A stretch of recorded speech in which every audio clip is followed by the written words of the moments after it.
Greetings, Saberites. Anonymous here.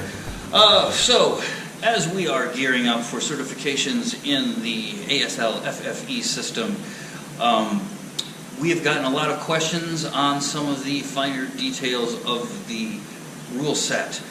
The most common one being the arming. If we talk about the arming with the ASL-FFE rule set, we have two types of arming.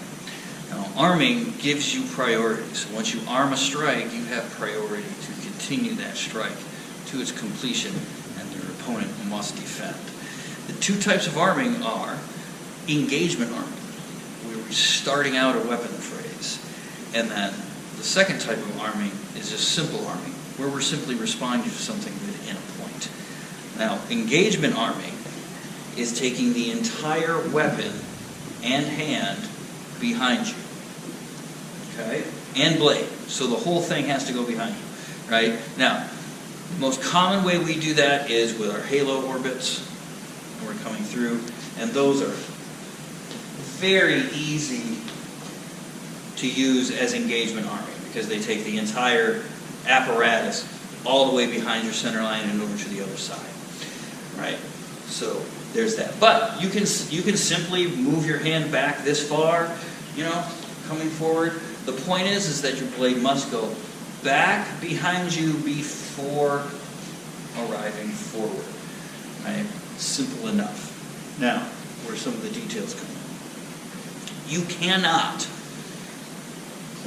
throw back and arm a strike and just keep it there and then just walk wherever you want to walk, right?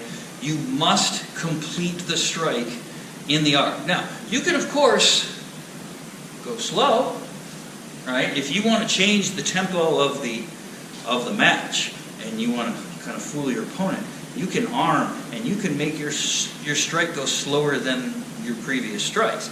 But you cannot change the speed of the strike during the strike. So during the arc, it has to continue, right? So I can't be like this and go, oh, ho, ho, right, or anything like that. So we're not going to do anything like that. But that's just that, okay? So the engagement arming coming through here. Now, with two hands, right, if we're two-handed fighters, some people find this to be more difficult. There is a cheat for the halo orbit if you're, and I'll put on my helmet here so you can see perhaps an illustration. Let's say you're trying to do one of these and you can't quite get around because your arms are getting in your head, right? Well, first of all, I would recommend that you relax your shoulders, because if you're having trouble getting around your helmet, your shoulders are coming up, right? Like that.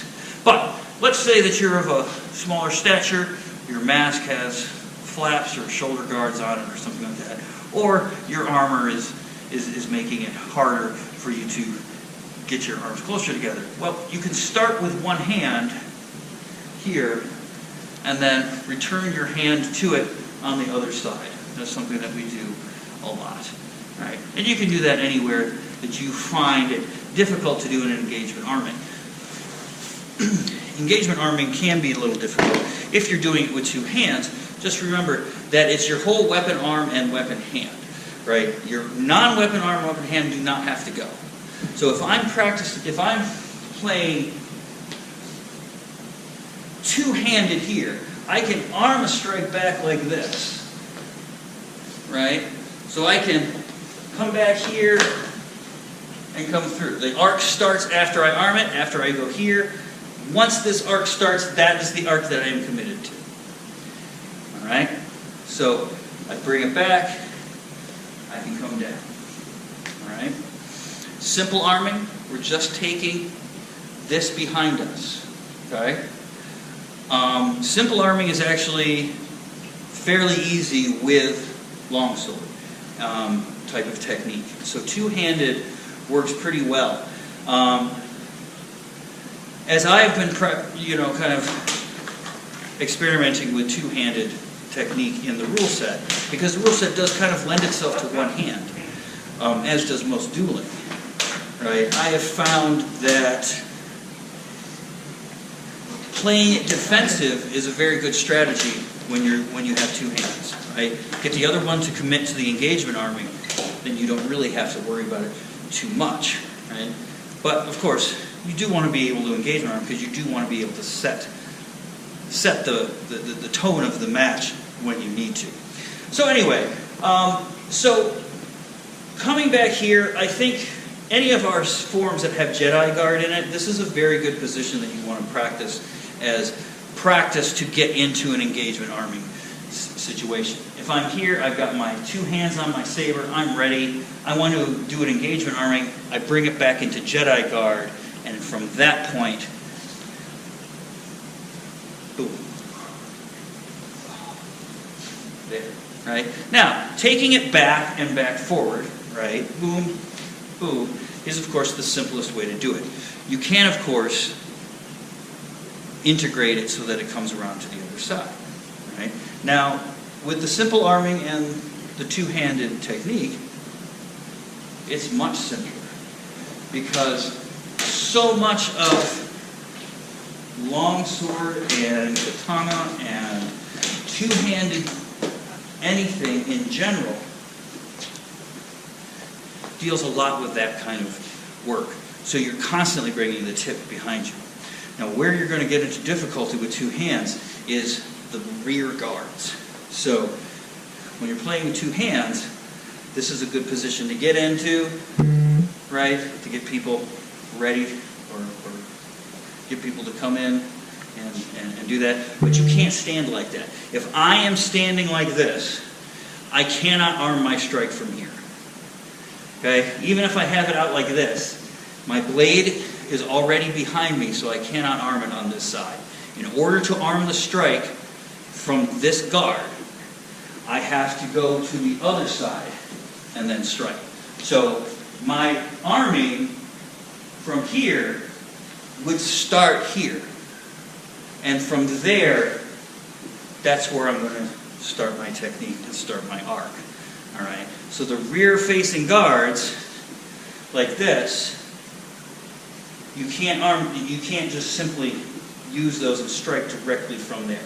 You can't parry from there. So these guards are still very good if you want to respond with a defense. You can sit there and wait, get them to attack over here, set up something,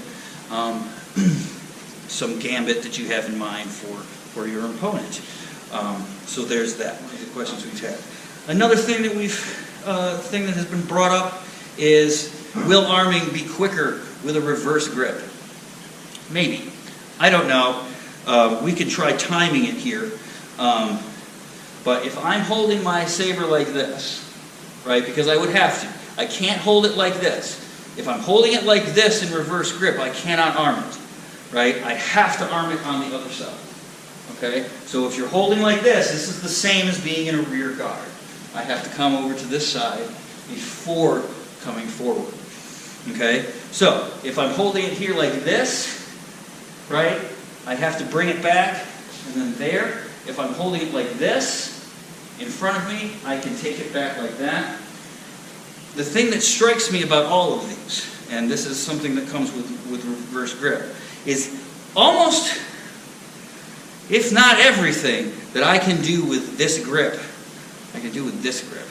So if I like holding it out here to the side, or here like this, something like that, there's really nothing. That's going to be just as quick as if I'm going here, and I won't have to be in this awkward position to begin with. Right?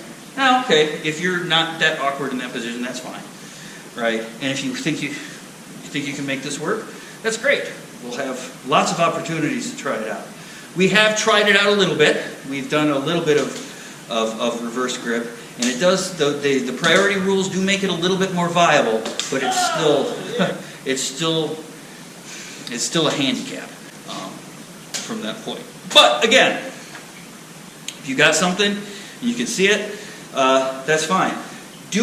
Holding, again, you can hold the saber wrong like this and do all this stuff. But I'm just going to say, anything that you can do in this grip, I'm going to be able to do in this grip.